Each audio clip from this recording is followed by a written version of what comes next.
हम सब ने 2017 की जस्टिस लीग को कई बार देखा है और मैंने इसे कई बार जांच पड़ताल के बाद मैंने ये नतीजा निकाला कि ये क्यों अपने मार्क तक नहीं पहुंच पाई।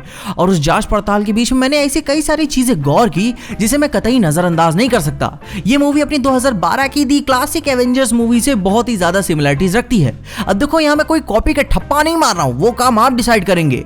तो सीधे ही मुद्दे की बात शुरू करते हैं और आगे बढ़ने से पहले हेलो एवरीवन, मैं हूं पीजे और आप देख रहे हैं पीजे एक्सप्लेन। जब कहानी शुरू होती है तो दुनिया एक एक्स्ट्रा टेरेस्ट्रियल खतरे से डिफेंसलेस है क्योंकि अपने गॉड लाइक बीइंग हाल ही में दुनिया छोड़ के चला गया है। मूवी के शुरुआत में ही एक फीमेल सुपर हीरो कैरेक्टर किसी हाईली क्लासिफाइड मिलिट्री ग्रुप को नाकाम करने का काम करती है जिनके बहुत ही इविल एजेंडाज हैं। अब कहानी के अंतराल में ही एक सींगधारी मुकुट वाला सुपर विलन अंतरिक्ष की गहराइयों से धरती पे आ जाता है किसी मैजिकल क्यूब की वजह से और उसके लिए। उसके बाद वो सुपर विलन क्यूब लेके चुरा के भाग जाता है, वहां से भाग जाता है अपने प्लान्स को आगे बढ़ाने के लिए। हमें क्यूब के इतिहास के बारे में भी जानने को मिल चुका होता है कि ये हजारों सालों से इस क्यूब को धरती में कहीं छुपा के रखा गया होता है। उसके बाद कहानी में कई सारे कैरेक्टर्स में से एक कैरेक्टर दुनिया से छुप रहा है और वो तभी वापस आता है लोगों की हेल्प करने के लिए ताकि वो ये क्यूब खोज सके। और इसी बात से सबसे पहले कहानी में एक मर्द और एक औरत सुपर हीरोज को रिक्रूट करने का काम करते हैं जो अपनी रोजमर्रा की जिंदगी में मशरूफ हैं। उसके बाद जो मर्द है वो एक ऐसे सुपर हीरो शख्सियत को रिक्रूट करता है जो अपने आप में एकांत प्रिय रहने वाला आदमी है, और जो औरत है वो एक ऐसे शख्स को रिक्रूट करती है जो अपने आप को एज अ मॉन्स्टर की तरह देखता है। मूवी में एक कैरेक्टर है जो इनबिल्ट टेक्नोलॉजी से इंटीग्रेटेड है, मोस्टली किसी परेशानी की वजह से जो उसे जिंदा रखने में उसकी हेल्प कर रही है। अपने इस कैरेक्टर में एक और सिमिलरिटी है कि दोनों कैरेक्टर्स होलोग्राम्स का यूज करते हैं अपने फेलो हीरोज के बारे में और जानने के लिए, और इन दोनों के शर्ट से लाइट जलती रहती है। दोनों कहानी में कोई एक कैरेक्टर तो जरूर होता है कि जो गॉड है और अपनी कहानी के मेन विलन से एंशिएंट संबंध रखता है। वो उसे एक हद तक जानता है कि वो क्या कर सकता है, क्या कर चुका है और क्या करने वाला है। इसके बाद जो कहानी में एक और कैरेक्टर से सिमिलरिटी नजर आती है जो अपने अतीत में वर्ल्ड वॉर की लड़ाई में भी भाग ले चुका होता है और दोनों ने अपने प्यार को खो दिया होता है उसी समय में जो सच्चा वाला था। अपनी कहानी में सबसे मेजर एक्शन तभी शुरू होता है जब अपना विलन कुछ लोगों को बंदी बना चुका होता है और तभी सबसे पहले सुपर हीरो पहली बार एक साथ यूनाइट होते हैं ताकि वो इन निर्दोष लोगों को इस पापी के प्रकोप से बचा सके।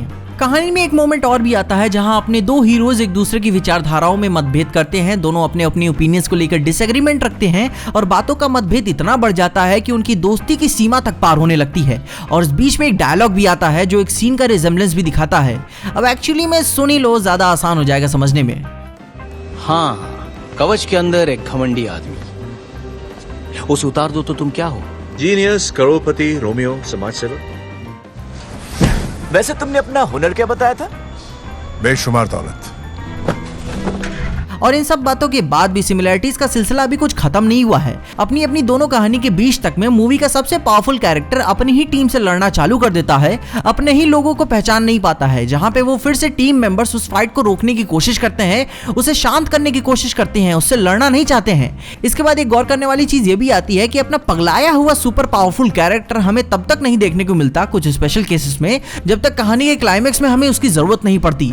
वो कहानी के लास्ट एक्शन हीरो की तरह इंट्रोड्यूस किया जाता है। अब कहानी के क्लाइमेक्स से ठीक पहले जहां अपना सुपर विलेन अपने माइंडलेस मॉन्स्टर्स की आर्मी के साथ धरती पे कहर डालना चालू भी कर देता है, मगर अभी भी अपने सुपर हीरोज अपनी फुल स्ट्रेंथ में नहीं है। अपनी मूवी के कहानी के ऑटमोस्ट एंडिंग क्लाइमेक्स के दौरान में ही टीम के मेंबर्स उस क्यूब की एनर्जी फील्ड को पेनिट्रेट करने की कोशिश कर रहे हैं ताकि वो इन्वेजन को रोक सके।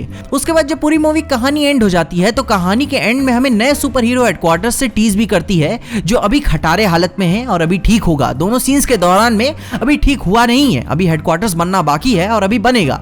और फाइनली जब कहानी का एंड हो जाता है, जब पूरा एंड हो जाता है तो हमें दो पोस्ट क्रेडिट सीन देखने को मिलते हैं, एक थोड़ा सा फनी वाला और एक थोड़ा दूसरा सीरियस वाला, ताकि उसे अपनी अपकमिंग कहानी के सीक्वल को लीड कर सके। अब देखो ये तो जितनी भी सिमिलरिटीज इन दोनों मूवीज से थी मैंने आपको बता दी। इसके अलावा कुछ और भी छोटी मोटी सिमिलरिटीज भी हैं, जैसे कि लोकी का एरो पकड़ना ये वाले सीन में और स्टेपनवुल्फ का मिसाइल पकड़ना ये वाले सीन में, एज ऑफ अल्ट्रॉन वाले जोक को इस मूवी में भी यूज करना। मतलब कि सेम जोक को दो अलग अलग सुपर हीरो मूवीज में दिखाने का क्या मतलब था।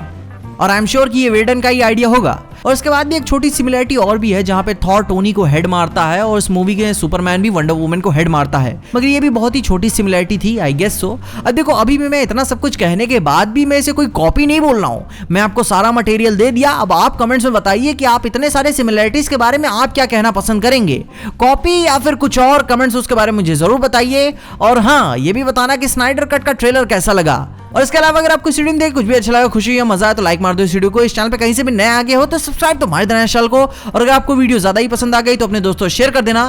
मेरे इंस्टाग्राम और ट्विटर हैंडल्स आपको नीचे डिस्क्रिप्शन में मिल जाएंगे। और देखते रहिए पीजे एक्सप्लेन।